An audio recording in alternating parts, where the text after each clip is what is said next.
അപ്പൊ എല്ലാരും വേഗം ഒരു അടുപ്പിൽ ചായ വെച്ചിട്ട് ഇപ്പുറത്തെ അടുപ്പിൽ ഇതങ്ങ് റെഡി ആക്കിക്കോട്ടാ. ചായ തിളയ്ക്കുമ്പോഴേക്കും സംഭവം സെറ്റ്. സത്യമായിട്ട് 5 മിനിറ്റ് മതിയിട്ടത് വേവാനായിട്ട്.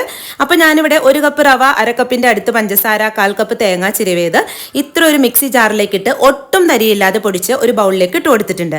ഇനി ഒരു മുട്ടയും ചേർത്തിട്ടുണ്ട്, 1/2 കപ്പ് പാലും എടുത്തിട്ടുണ്ട്. പാല് കുറച്ചായിട്ട് ഒഴിച്ച് മിക്സ് ചെയ്തെടുക്കാം. ഇത്രയും പാൽ ഒഴിച്ചിട്ടും ബാറ്ററി ടൈറ്റ് ആയി തോന്നുവാണെങ്കിൽ കുറച്ച് പാലും കൂടി ഒഴിച്ചു കൊടുക്കണേ. എന്നിട്ട് കുറച്ച് ഏലക്കയും 1 പിഞ്ച് ഉപ്പും 1 ടേബിൾ സ്പൂൺ നെയ്യും ഇട്ട് വീണ്ടും നന്നായി ഒന്നങ്ങ് മിക്സി ജാറിലിട്ടൊന്ന് അരച്ചെടുക്കുക. ഒരുപാട് ലൂസും അല്ല, അത്ര ടൈറ്റും അല്ല. കൺസിസ്റ്റൻസി ഒന്ന് ശ്രദ്ധിക്കണം കേട്ടോ. എന്നിട്ട് ഇതിലേക്ക് 1/4 ടീസ്പൂൺ ബേക്കിംഗ് സോഡ ഇട്ട് കൊടുക്കാം. ബേക്കിംഗ് സോഡ എടുക്കുമ്പോൾ ആ ടീസ്പൂൺ നിറയെ ഇങ്ങനെ കോരി എടുക്കാതെ കുറച്ച് എടുക്കുക കേട്ടോ. ബേക്കിംഗ് സോഡയുടെ ടേസ്റ്റ് മുന്നിൽ നിൽക്കും, അതാണ്.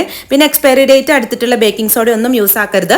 പിന്നെ ഞാനിട്ട പഞ്ചസാരയ്ക്ക് ഇതിനൊരു നേരിയ മധുരമായിട്ട് കിട്ടുള്ളൂ. ഇനി വെള്ളം ചൂടാകുമ്പോൾ ഇഡ്ഡലിത്തട്ടിൽ ഒഴിച്ചു കൊടുക്കാം. കുറച്ച് നട്ട്സ് മുന്തിരിയൊക്കെ നെയ്യിൽ വറുത്തത് മേളിലിട്ട് കൊടുക്കാം. പിന്നെ ഹൈ ഫ്ലെയിമിലിട്ട് 5 മിനിറ്റ്. അങ്ങനെ ചായ തിളച്ചപ്പോഴേക്കും കടി റെഡി ആയില്ലേ.